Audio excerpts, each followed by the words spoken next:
Capítulo 2. Cuando la actuación es un arte. Se nos reunió a todos hoy para hacernos saber la opinión del director acerca de la función de prueba. Y él dijo: sobre todo, hay que buscar lo mejor en el arte y tratar de entenderlo. Así, comenzaremos por discutir los elementos positivos de la prueba. Hubo solo 2 momentos dignos de notarse. El primero, cuando María se arrojó con su grito desesperado: ¡Oh, socorredme! Y el segundo, menos breve, cuando Kostya Nazvanov dijo: ¡Sangre, Yago, sangre! En ambos casos, ustedes que actuaban y nosotros que les observábamos nos entregamos mutuamente y por completo a lo que sucedía en escena. Tales afortunados momentos por sí mismos pueden ser reconocidos como pertenecientes al arte de vivir una parte. ¿Y qué arte es ese?, pregunté. Lo experimentó usted por sí mismo. Suponga que nos cuenta lo que sintió. No lo sé, ni lo recuerdo, musité, confundido por el elogio de Tortsov. ¿No recuerda usted su conmoción interna? ¿No recuerda que sus manos, sus ojos, todo su cuerpo trataban de posesionarse de algo y no recuerda cómo mordía sus labios y apenas contenía las lágrimas? Ahora que usted me lo dice, creo recordarlo, confesé. Pero sin decírselo yo, ¿usted no hubiera sabido ni comprendido la manera en que sus sentimientos encontraron expresión? No, admito que no. ¿Actuaba usted, entonces, subconscientemente, intuitivamente?, concluyó. Quizás, no lo sé. ¿Pero eso es bueno o es malo?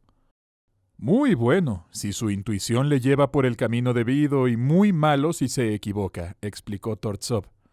Durante su actuación no le engañó y lo que nos ofreció usted en esos breves momentos fue excelente. ¿Verdaderamente lo fue?, pregunté. Sí, porque lo mejor que puede suceder es que el actor se deje llevar completamente por la obra. Entonces, y que importe a su voluntad, aún no queriéndolo, vive su parte sin darse cuenta de cómo se siente, sin pensar en qué hace, y todo marcha por su propio acuerdo, intuitiva, subconscientemente. Salvini decía: un gran actor debería estar completamente dotado de sensibilidad y debería, especialmente, sentir lo que interpreta. Debe sentir la emoción no solamente una y otra vez mientras estudia su parte, sino en mayor o menor grado cada vez que actúa. No importa que esa sea la primera o la milésima vez. Desgraciadamente, siguió Tortsov, eso no está dentro de nuestro control. Nuestro subconsciente es inaccesible a nuestra conciencia. No podemos penetrar en ese dominio. Si por algún motivo penetramos en él, entonces el subconsciente se torna consciente y muere. El resultado es un predicamento. Se supone que creamos por inspiración y solo nuestro subconsciente nos la da. Y por otra parte, aparentemente solo podemos emplear esta fuerza del subconsciente a través de la conciencia que la destruye. Afortunadamente hay otro camino. Encontramos la solución de un modo indirecto. En el alma humana hay ciertos elementos sujetos a la conciencia y a la voluntad. Estos que son accesibles son también aptos, a su vez, para actuar en un proceso psíquico que es involuntario. Seguramente esto precisa una labor de creación en extremo complicada, que es conducida, en parte, bajo el control de la conciencia, pero que, en otra parte mucho mayor, es subconsciente e involuntaria. Para despertar el subconsciente a la labor creadora hay una técnica especial. Debe dejarse todo lo que es, en el más amplio sentido, subconsciente a la naturaleza, y dirigirnos por nosotros mismos a aquello que está en los límites de nuestro alcance.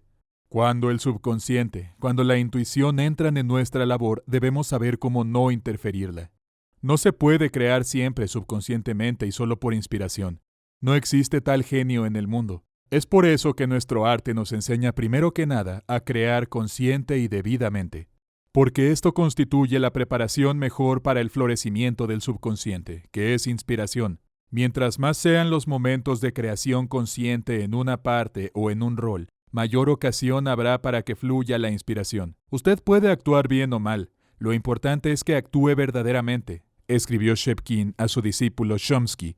Y actuar debidamente significa ser lógico, coherente, pensar, esforzarse, sentir y obrar de acuerdo con su papel. Si ustedes toman estos procesos internos y los adaptan a la vida espiritual y física de la persona que representan, podemos decir que viven su parte. Esto es de suma importancia en la labor creadora, además del hecho de que abre vías a la inspiración. Vivir la parte ayuda al actor a alcanzar uno de sus principales objetivos. Su tarea no es representar meramente la vida externa de un personaje. Debe adaptar sus propias cualidades humanas a la vida de esa otra persona y poner en ello toda su propia alma.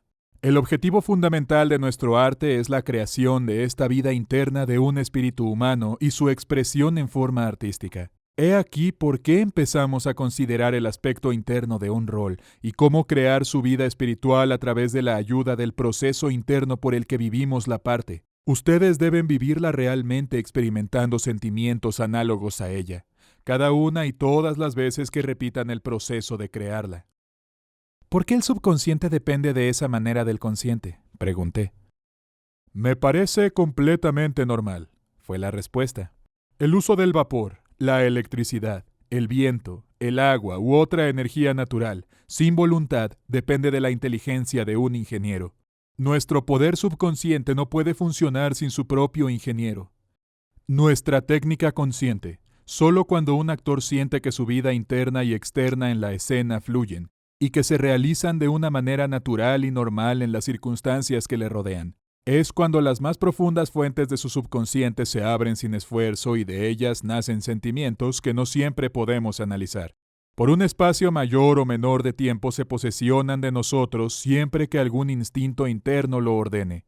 No entendiendo ni pudiendo estudiar este poder que así los gobierna, nosotros, los actores, le llamamos simplemente naturaleza.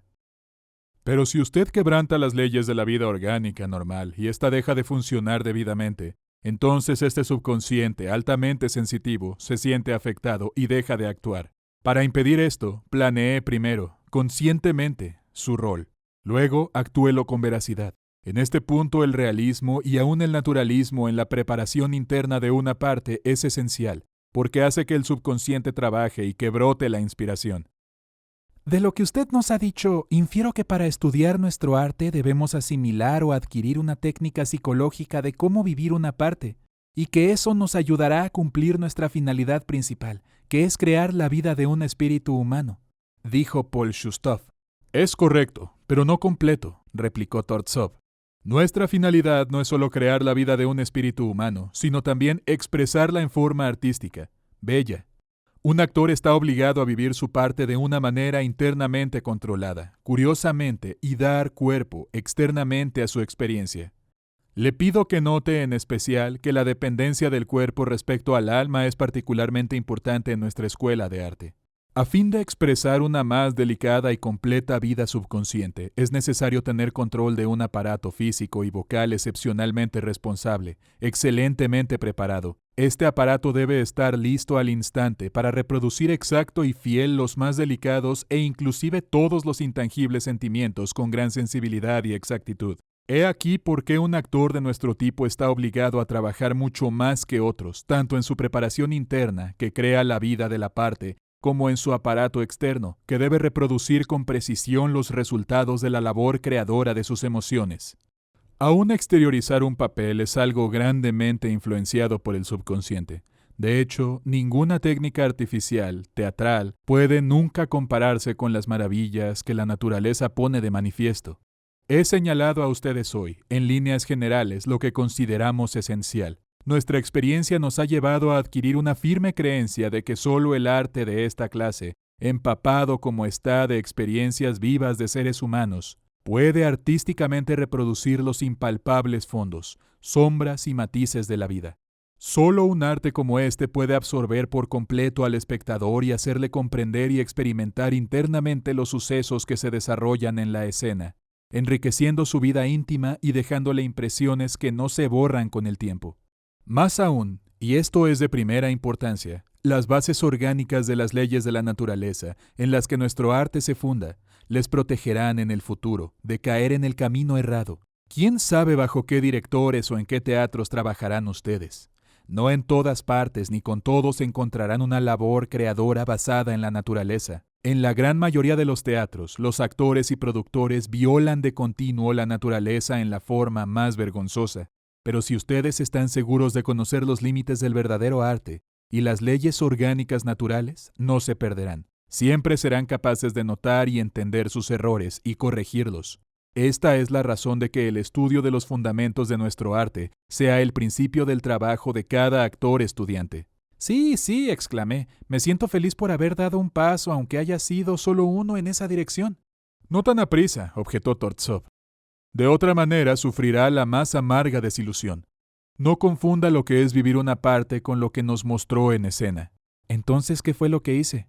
Yo le he dicho que en toda esa gran escena de Otelo hubo solo unos momentos en los que usted logró vivir la parte. Y partí de ello para ilustrar a usted y a todos los demás estudiantes sobre los fundamentos de nuestro tipo de arte. Por demás, si hablamos de la escena entera entre Otelo y Yago, ciertamente no podemos decir que sea de ese tipo. ¿Qué es entonces?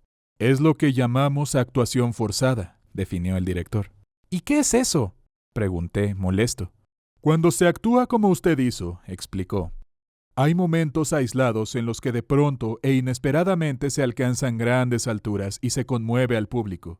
En esos momentos, usted está creando según su inspiración, como si improvisara. Pero ¿sería usted suficientemente capaz o bastante fuerte física y espiritualmente para actuar los 5 grandes actos de Otelo a la misma altura a la que accidentalmente llegó en un momento breve de una escena? No lo sé, contesté en conciencia. Yo sé, incuestionablemente, que tal empresa estaría más allá de las posibilidades no solo de un genio de temperamento extraordinario, sino aún de un verdadero Hércules, replicó Tortsov. Para nuestros propósitos debemos contar, además del auxilio de la naturaleza, con una técnica psicológica bien elaborada, un gran talento y grandes reservas físicas y nerviosas. Usted todavía no tiene todo esto. No tiene nada más que lo que hace a los actores que no admiten la técnica. Estos, como usted, confían por entero en la inspiración. Si esta inspiración no se produce, ni usted ni ellos tienen con qué sustituirla. Sufre usted descensos en la tensión de sus nervios al actuar su parte, completa impotencia artística y actúa a la manera ingenua de un aficionado. De este modo, su actuación está desprovista de vida, inflada. Consecuentemente, los momentos de altura se alternan con la sobreactuación. Algo más nos dijo hoy Tortsov sobre el tema. Cuando llegamos al salón, se volvió a Paul diciéndole: «Usted también nos dio momentos interesantes, pero eran más bien típicos del arte de representación. Ahora, ya que demostró satisfactoriamente esa otra manera de actuar, ¿por qué no nos dice, Paul, cómo creó el papel de Yago?», sugirió el director. Fui directamente al contenido interno del rol y lo estudié por mucho tiempo, comenzó Paul. En casa me pareció vivir realmente la parte. En algunos ensayos había ciertos lugares en que así lo sentía. Por lo tanto, no sé lo que el arte de representar tiene que ver con ello. En el actor vive también su parte, dijo Tortsov. Esta relativa identidad con nuestro método es lo que hace posible considerar este otro tipo de arte verdadero también. Sin embargo, su objetivo es diferente. El actor vive su parte como una preparación para perfeccionar una forma externa. Una vez que así la ha determinado a su satisfacción, reproduce esa forma con la ayuda de sus músculos mecánicamente entrenados. De aquí que, en esta otra escuela, vivir la parte no es el momento capital de la creación como en la nuestra, sino una de las fases preparatorias para un trabajo artístico más extenso. Pero Paul hizo uso de sus propios sentimientos en su actuación, afirmé yo. Algunos más estuvieron de acuerdo conmigo e insistieron en que la actuación de Paul, como la mía, había tenido momentos aquí y allá en que verdaderamente vivíamos la parte alternados, con muchos otros de actuación incorrecta. «No», insistió a su vez Tortsov. «En nuestro arte debe vivirse la parte en todos los momentos en que se actúa, en todo tiempo y cada vez. Debe ser vivida y encarnada nuevamente con frescura cada vez que es recreada. Esto puede aplicarse a los escasos momentos felices de la actuación de Kostia, pero no encontré frescura en la de Paul, ni cuando sentía su parte ni cuando improvisaba. Al contrario, hay que asombrarse del cuidado y el acabado artístico que requieren, y logran en ocasiones una forma y un método de actuar permanentes, fijos, y que por tanto se producen con cierta frialdad interna. Como quiera que sea, yo sentí en esos momentos de la actuación de Paul que el original, del que veía solo una copia artificial, había sido bueno y verdadero. Este eco de un proceso anterior al de vivir la parte hizo de su actuación en ciertos momentos un real ejemplo del arte de representación. ¿Cómo podía haberlos tenido mediante un arte de mera reproducción? Era algo que Paul no entendía. Encontremos la respuesta por usted mismo. Díganos algo sobre cómo preparó su yago, sugirió el director. Para estar seguro de que mis sentimientos se reflejaran exteriormente, usé un espejo. Eso es peligroso, puntualizó Tortsov. Deben ustedes tener mucho cuidado con el uso del espejo.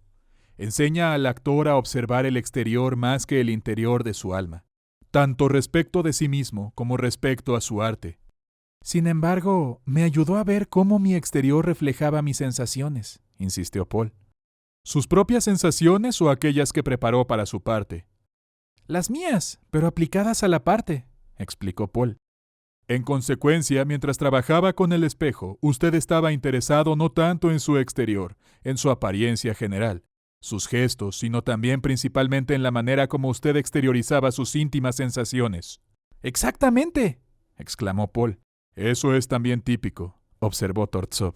Y recuerdo cuán satisfecho estaba cuando veía reflejarse correctamente lo que sentía, siguió recordando Paul. ¿Quiere usted decir que fijó métodos a la expresión de sus sentimientos, dándoles una forma permanente?, preguntó Tortsov. Llegaban a fijarse por sí mismos mediante la repetición. Entonces, en fin, usted elaboró una forma externa definida para la interpretación de ciertas partes de su rol, siendo capaz de obtener su expresión externa a través de la técnica, preguntó Tortsov, interesado. Evidentemente sí, admitió Paul. ¿Y hacía usted uso de esta forma cada vez que repetía su papel?, siguió el director. Evidentemente lo hacía. Ahora dígame, ¿esta forma establecida llegaba a usted cada vez a través de un proceso interno o bien una vez nacida la repetía usted mecánicamente sin la intervención de ninguna clase de emociones? Me parecía vivirla cada vez, declaró Paul. No, esa no fue la impresión que tuvimos los espectadores, refutó Tortsov. Lo que usted ha hecho es lo que hacen los actores de la escuela que discutimos. Primero sienten la parte, pero una vez que lo han hecho no vuelven a sentirla más. Meramente recuerdan y repiten movimientos externos, estaciones, expresiones ya elaboradas desde el principio, y esa repetición carece de emotividad. A menudo su técnica es muy hábil y son capaces de hacer toda su parte con técnica solamente y sin desgastar sus nervios. De hecho, generalmente piensan que es poco conveniente sentir una vez que tienen decidido cuál es el patrón que seguirán. Piensan que así están más seguros de dar una buena actuación, con solo recordar cómo fue esta la primera vez que la lograron. Y esto puede aplicarse, en cierto grado, a los momentos que se hicieron notar en su yago.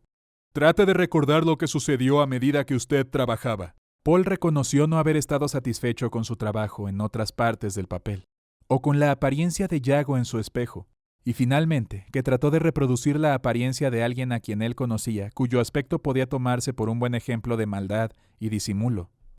¿Y usted creyó poder adaptar el aspecto de esa persona a sus propios fines?, inquirió Tortsov. Sí, asintió Paul. Bien, entonces, ¿qué hace usted con sus propias cualidades? A decir verdad, simplemente quise tomar el aspecto exterior de mi conocido, confesó Paul con franqueza. Ese fue un gran error, replicó Tortsov. En ese punto usted llegaba a hacer una pura imitación que nada tiene que ver con la creación. ¿Qué debía hacer entonces?, preguntó Paul. Debió, primero, asimilar el modelo. Eso es complicado. Hay que estudiarlo desde diversos puntos de vista. La época, el tiempo del país, condiciones de vida, antecedentes, literatura, psicología, el alma misma, manera de vivir, posición social y apariencia externa. Más aún, carácter tanto como modales, manera de vestir, modo de moverse, de hablar, la voz y sus entonaciones. Todo este trabajo como material le ayudará compenetrando con sus propios sentimientos. Sin todo esto, no habrá arte en su labor. Cuando de este material emerge una viva imagen del personaje, el artista de la escuela de representación transfiere aquella a sí mismo. Esta labor queda concretamente descrita por uno de los más notables representantes de esta escuela, el famoso actor francés Coquelin el Viejo. El actor crea su modelo en la imaginación y luego, como hace el pintor, toma cada rasgo de éste y lo reproduce en sí mismo, como aquel en la tela. Toma el traje de Tartufo y se lo pone. Nota su porte, su manera de andar y los imita. Su fisionomía la adapta a la propia, adapta a ella su propio rostro. Habla con la misma voz con la que ha oído hablar a Tartufo. Y hace. Debe hacer que esta persona a la que se adapta se mueva, camine, gesticule, escuche y piense como Tartufo. En otras palabras, transforma su alma en la de aquel. Listo el retrato, solo necesita marco. Esto es llevarlo a escena. Y entonces el público dirá, «Ese es Tartufo», o «El actor no ha hecho un buen trabajo». Pero todo esto es terriblemente difícil y complicado, opuse, convencido. Cierto, el mismo Coquelin lo admite. Dice, el actor no vive, actúa, permanece indiferente hacia el objeto de su actuación, pero su arte debe ser perfecto. Y es seguro, añadió Tortsov, que el arte de la representación debe ser perfecto si ha de ser arte. La respuesta precisa para la escuela de representación es que el arte no es vida real, ni aun siendo su reflejo. Arte es en sí mismo creación. Crea su propia vida, bella en su abstracción, y más allá de los límites del tiempo y del espacio. Por cierto, no podemos estar de acuerdo con tan presuntuoso reto de ese único y perfecto inasequible artista que es nuestra naturaleza creadora. Artistas de la escuela de Coquelin razonan como sigue. El teatro es una convención y la escena demasiado pobre en recursos para crear la ilusión de la vida real. Por lo tanto, el teatro no debe evitar lo convencional. Este tipo de arte es menos profundo que bello. Es más inmediatamente efectivo que realmente fuerte. En él, la forma interesa más que el contenido. Actúa más sobre los sentidos de la vista y el oído que sobre el alma misma. En consecuencia, es más para deleitar que para conmover. Ustedes podrán quedar grandemente impresionados con ese arte, pero nunca penetrará profundamente en su espíritu, ni lo cortará. Su efecto es agudo, pero no perdurable. El asombro, más que la fe, es lo que despierta. Solo aquello que puede realizarse a través de una sorprendente belleza teatral, o a través de lo patético e impresionante, pertenece a sus dominios. Pero los sentimientos humanos, delicados y profundos, no son sujeto para su técnica. Estos requieren emociones naturales en el mismo momento en que aparecen ante nosotros. Encarnados, requieren una directa cooperación de la naturaleza en sí misma. No obstante, representar la parte, ajustándose parcialmente a nuestro propio proceso, debe ser reconocido como arte creativo. En nuestra lección de hoy, Grisha Goborkov dijo que él siempre había sentido profundamente lo que hacía en escena. A esto, Tortsov comentó: «Todos en la vida, a cada momento, deben sentir algo. Solo los muertos carecen de sensaciones.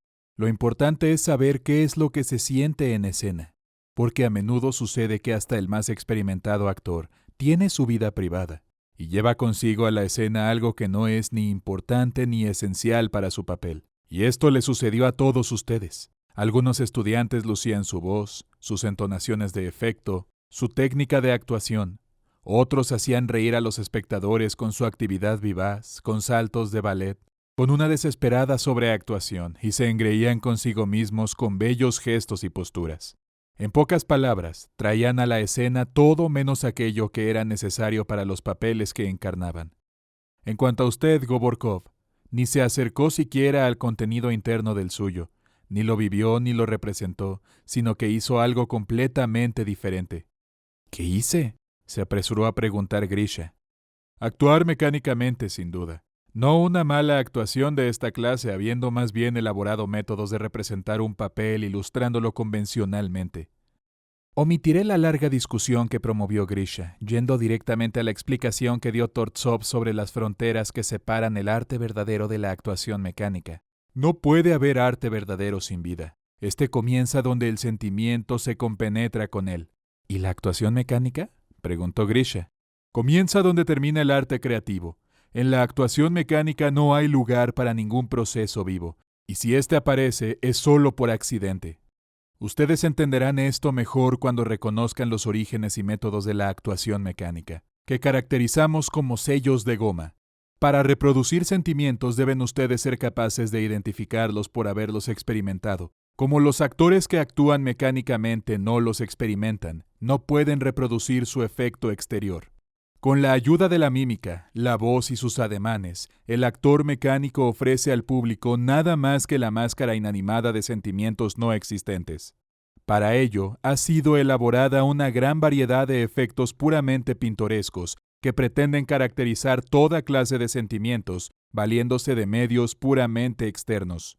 Algunos de estos clichés establecidos han llegado a ser tradicionales, pasando de una generación a otra. Así, por ejemplo, extender la mano sobre el corazón para significar amor, o abrir ampliamente la boca para dar idea de muerte. Otros son procedimientos ya hechos, tomados de talentosos actores contemporáneos.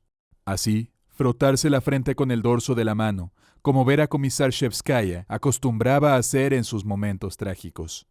Otros medios semejantes son creados por los actores mismos. Hay entre ellos especiales maneras de recitar un papel, en dicción y expresión. Por ejemplo, tonos exageradamente agudos o bien graves en los momentos críticos del papel, con trémolos específicamente teatrales o especiales retoques declamatorios. Hay también métodos en cuanto al movimiento físico. Actores que no caminan sino progresan, avanzan lentamente en la escena y en cuanto a los ademanes y la acción tratan de lograr un movimiento plástico. Hay métodos para expresar todo sentimiento, toda pasión humana. Mostrar los dientes y volver los ojos en blanco para demostrar celos. Cubrir ojos y cara con las manos en vez de llorar. Mesar y arrancarse los cabellos para mostrar desesperación. Hay maneras de imitar toda clase de tipos y gente de diferentes clases sociales. Los campesinos escupen en el suelo. Se suenan la nariz con las faldas de la camisa o con la manga. Los militares hacen sonar sus espuelas. Los aristócratas juegan con sus impertinentes. Otras maneras caracterizan épocas. Ademanes operáticos para la Edad Media. Andar a pasos cortos para el siglo XVIII. Estos modos, métodos hechos de la actuación mecánica, son adquiridos fácilmente mediante un constante ejercicio hasta llegar a ser una segunda naturaleza. El tiempo y el hábito constante hacen, aun de aquellas cosas deformadas e insensatas, algo preferido y familiar. Ejemplos de ellos son el cortesano encogerse de hombros de la ópera cómica, las viejas tratando de aparecer jóvenes, las puertas que se abren y cierran solas con las entradas y salidas del héroe, el ballet, la ópera y especialmente la tragedia pseudoclásica. Están llenos de tales convencionalismos, y por medio de estos, siempre invariables métodos, esperan reproducir las más complicadas experiencias de sus héroes. Igualmente el hacer como si se arrancase el corazón del fondo del pecho en los momentos desesperados, sacudir los puños en señal de venganza o elevar los brazos al cielo en ademán de súplica. Para los actores mecánicos, el objeto del recitado teatral y la plástica de movimientos, exagerada dulzura en los movimientos líricos, pesada monotonía en los trozos poético-épicos, hablar silbando para expresar villanía, lágrimas falsas en la voz para expresar la pena, agravar la voz, exagerar dicción y ademanes, es dar mayor relieve al actor y hacer más poderoso el efecto de su teatralidad. Desgraciadamente hay mucho más de mal gusto en el mundo que de bueno. Para reemplazar la dignidad, una especie de exhibicionismo ha sido creado, y una elaborada lindeza para sustituir la belleza, el efecto meramente teatral a cambio de una efectiva expresividad. Lo peor es que estos clichés llenarán las lagunas de un rol cuando éste no se haya sólidamente basado en sentimientos vivos, en sensibilidad verdadera. Más aún, a menudo se anticipan al sentimiento, le obstruyen el camino. He aquí por qué el actor debe protegerse, del modo más consciente, de tales vicios y recursos. Y esto es verdad, aun tratándose de bien dotados actores, capaces de lograr la verdadera creación. No importa cuán cuidadoso pueda ser un actor en la elección de lo convencional en la escena. La cualidad mecánica inherente a ello le impedirá conmover realmente al espectador. Deberá contar con algunos medios suplementarios para esto, y así se refugia en lo que llamamos emociones teatrales. Una especie de imitación, artificial, de las sensaciones físicas, del sentimiento en su periferia. Si ustedes aprietan los puños fuertemente y entiezan los músculos del cuerpo o respiran con espasmos, pueden lograr un estado de gran tensión física. Esto es a menudo tomado por el público como la expresión de un poderoso temperamento excitado por la pasión. Actores de un tipo más nervioso pueden despertar emociones teatrales por medio de una artificial exaltación de sus nervios. Esto produce una cierta histeria teatral. Un estado de éxtasis insano que de ordinario es tan falto de contenido interno como la forzada excitación física. En la lección de hoy, el director continuó discutiendo la función de prueba. El pobre Vania Byunstov llevó la peor parte. Tortsov no reconoció su actuación, ni siquiera como mecánica. ¿Qué fue entonces?, pregunté yo. La más repulsiva muestra de sobreactuación, contestó el director. Yo al menos no tuve nada de eso, aventuré. Ciertamente que sí, replicó Tortsov. ¿Cuándo?, exclamé. Usted mismo dijo que yo había actuado. Ya expliqué que su actuación había destacado momentos de creación verdadera, alternados con otros ¿De actuación mecánica? La pregunta se me escapó. Eso solo puede desarrollarse por medio de una larga labor, como en el caso de Grisha. Y usted nunca pudo tener tiempo para crear tal método. He aquí por qué nos dio una exagerada imitación de un salvaje, empleando los medios estereotipados de la peor clase, como un aficionado, y en los cuales no había ni señal de técnica. Hasta la actuación mecánica tiene que contar con la técnica para lograrse. ¿Pero dónde puedo adquirir esos sellos de goma, siendo que esta es la primera vez que piso las tablas?, dije. Lea usted Mi vida en el arte. Ahí encontrará la historia de dos muchachas que, no habiendo visto nunca una función de teatro, ni siquiera un ensayo, actuaron una tragedia con los más viciosos y tribales clichés. Usted también tiene muchos de estos, por fortuna. ¿Por fortuna? ¿Por qué dice usted? Porque son más fáciles de combatir que la actuación mecánica fuertemente arraigada, dijo el director. Principiantes como usted sí tienen talento. Pueden accidentalmente y durante algún tiempo llenar bien un papel, pero no reproducirlo en forma artística sostenida. Y por tanto, siempre tienen como recurso el exhibicionismo.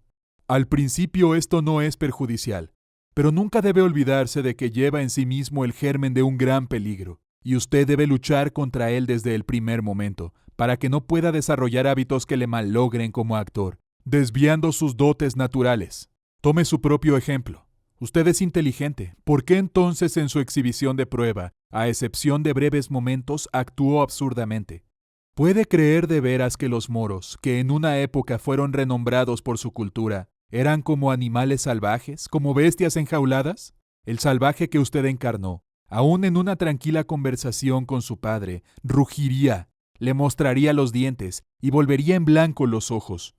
¿De dónde sacó usted tal semblanza de su rol? Entonces di a Tortsov detallada cuenta de casi todo lo que había escrito en mi diario sobre el trabajo de mi papel en casa. Para que mejor se diera cuenta, puse algunas sillas de acuerdo con la posición que tenían en mi propio cuarto. Por momentos, mientras yo hacía mi demostración, Tortsov se reía a más no poder. «Eso es lo que le muestra a usted cómo se empieza la peor clase de actuación», dijo cuando terminé. Cuando usted se preparaba para la función de prueba, quiso tomar el rol desde el punto de vista de la impresión de los espectadores. ¿Con qué medios? ¿Con verdaderos sentimientos orgánicos que corresponden a los del personaje que interpretaría? Con ninguno de estos. No tenía usted ninguno. Ni siquiera logró la imagen viva y completa que pudo obtener si la hubiera, solo en lo exterior, copiado. ¿Qué le quedaba por hacer? ¿Prenderse de la primera idea que de pronto se le ocurrió? Su mente está llena de muchas de estas cosas que ha almacenado, y que están listas para cualquier ocasión. Cada impresión, de una manera o de otra, permanece en nuestra memoria y puede ser usada cuando se necesite. En esas ocasiones de impresión repentina, una descripción inmediata o general basta, sin que nos cuidemos de que lo que la gente nos transmite corresponda o no a la realidad. Nos satisfacemos con cualquier ilusión, con características generales. El animar así imágenes, por ser una práctica constante, ha producido en nosotros patrones o indicios descriptivos externos, que gracias al uso han llegado a ser inteligibles para todos. Y eso es lo que le sucedió. Usted fue tentado por la apariencia externa general de un negro, y se apresuró a reproducirla sin pensar para nada en lo que Shakespeare escribió. Quiso lograr una caracterización externa, que le pareció efectiva, vívida y fácil de reproducir. Es lo que sucede siempre que un actor no tiene a su disposición un caudal de material vivo tomado de la vida misma. Usted podrá decir a cualquiera de nosotros, caractericé de inmediato, sin preparación ninguna, a un salvaje. Le apuesto que la mayoría haría precisamente lo que usted hizo, porque moverse precipitadamente, rugir, mostrar los dientes, volver los ojos en blanco, desde tiempo inmemorial son cosas que en la imaginación se han filtrado como la idea, falsa, de un salvaje, Todos estos métodos de animar sentimientos en general existen en cada uno de nosotros y se usan sin ninguna relación al porqué, al motivo o las circunstancias en las cuales una persona los ha experimentado. En tanto que la actuación mecánica hace uso de patrones ya elaborados para sustituir sentimientos, la sobreactuación toma las convenciones humanas generales que primero se presentan y las usa sin siquiera afinarlas o prepararlas para la escena. Esto es comprensible y excusable en un principiante como usted, pero tenga cuidado en lo futuro, porque la sobreactuación del aficionado puede desarrollar la peor clase de actuación mecánica en el actor. Primero, trate de evitar toda relación incorrecta en su trabajo, y a este fin estudie las bases de nuestra escuela de arte, que son las bases de vivir la parte. Segundo, no repita una especie de labor tan falta de sentido como la que ha hecho y acabamos de comentar. Tercero, nunca se permita caracterizar en lo exterior nada que no haya cuidadosa e íntimamente experimentado, y que no haya sido siquiera interesante para usted. Una verdad artística es difícil de lograrse, pero nunca defrauda. Es cada vez más grata, penetra más profundamente, siempre, hasta que posee por completo al artista, al mismo tiempo que a los espectadores. Un papel cimentado en la verdad progresa. Por el contrario, el que se hace sobre un patrón estereotipado decae. Lo convencional pronto cansa. No es capaz por sí mismo de conmover, en cualquiera ocasión como en la primera, cuando erróneamente se le tomó por inspiración. Hay que añadir a todo esto las condiciones en que se desarrollan las actividades teatrales. La publicidad al servicio de la labor de los actores, la dependencia que éstos tienen, para su éxito, del público, y el deseo que se deriva de todas estas condiciones, de impresionar por cualquier método.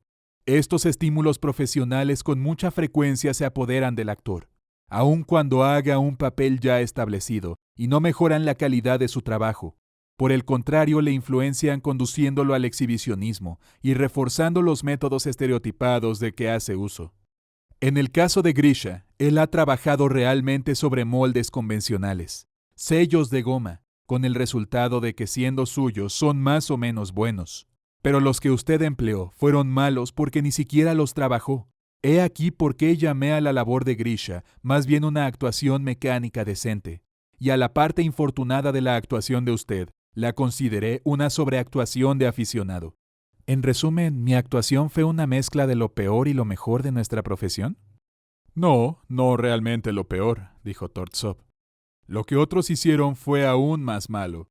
Sus defectos de aficionado son remediables, pero los errores de otros demuestran un principio, una causa consciente que es bien difícil de cambiar o de desarraigar del artista.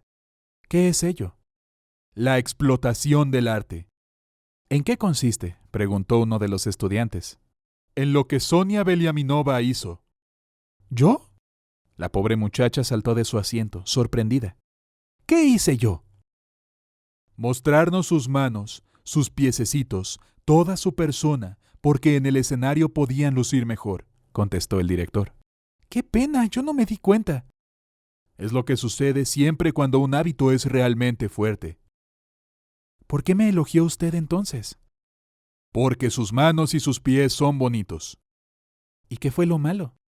Lo malo fue que usted coqueteó con el público, en lugar de interpretar a Catalina. Comprenderá que Shakespeare no escribió La fierecilla domada para que una estudiante llamada Sonia Veliaminova pudiera mostrar al público su lindo pie, o coqueteara con sus admiradores desde el escenario. Shakespeare tuvo en cuenta un fin diferente, al que usted permaneció ajena, y que por tanto no nos dio a conocer. Desgraciadamente nuestro arte es, a menudo, explotado con fines personales. Usted lo ha hecho también, para lucir su belleza. Otros lo hacen para ganar popularidad o éxito temporal, o para hacer carrera.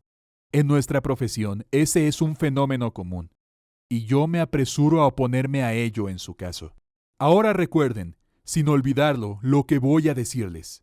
En el teatro, en cuanto a la publicidad y a su aspecto espectacular, atrae a mucha gente que no quiere precisamente sino capitalizar su belleza o hacer carrera, aprovechando la ignorancia del público.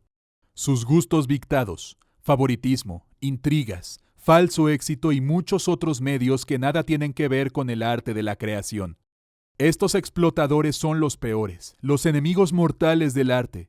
Tenemos que emplear con ellos las más severas medidas. Y si no pueden corregirse, deben ser expulsados de las tablas. Por lo tanto, se volvió a Sonia otra vez. Usted debe resolverse de una vez por todas. ¿Vino aquí para servir al arte? ¿A sacrificarse en beneficio de él o a explotarlo para lograr fines personales? En todo caso, continuó Tortsov, volviéndose al resto de nosotros, solo en teoría podemos dividir el arte en categorías. En la práctica, todas las escuelas, juntas, se mezclan. Es desgraciadamente cierto ver con frecuencia a grandes artistas descender, por debilidad humana, a la actuación mecánica. Como también sucede que actores mecánicos se eleven por momentos a las alturas del arte verdadero. Al lado de momentos de actuación mecánica, vemos vivir una parte, representarla o la mera explotación del arte. Es por esto que se hace tan necesario a los actores reconocer las fronteras del arte. Era completamente claro para mí, después de oír las explicaciones de Tortsov, que la función de prueba más nos había perjudicado que beneficiado. No, protestó él cuando se lo dije. La función mostró a ustedes lo que no debe hacerse nunca en la escena. Al concluir la discusión, el director anunció que al día siguiente, además de nuestro trabajo con él, comenzaríamos a hacer ejercicios regulares, con el propósito de desarrollar nuestras voces y nuestro cuerpo. Lecciones de canto, gimnasia, danza y esgrima. Estas clases se impartirían diariamente, porque el desarrollo de los músculos del cuerpo humano requiere un sistemático y consumado ejercicio, y esto durante mucho tiempo.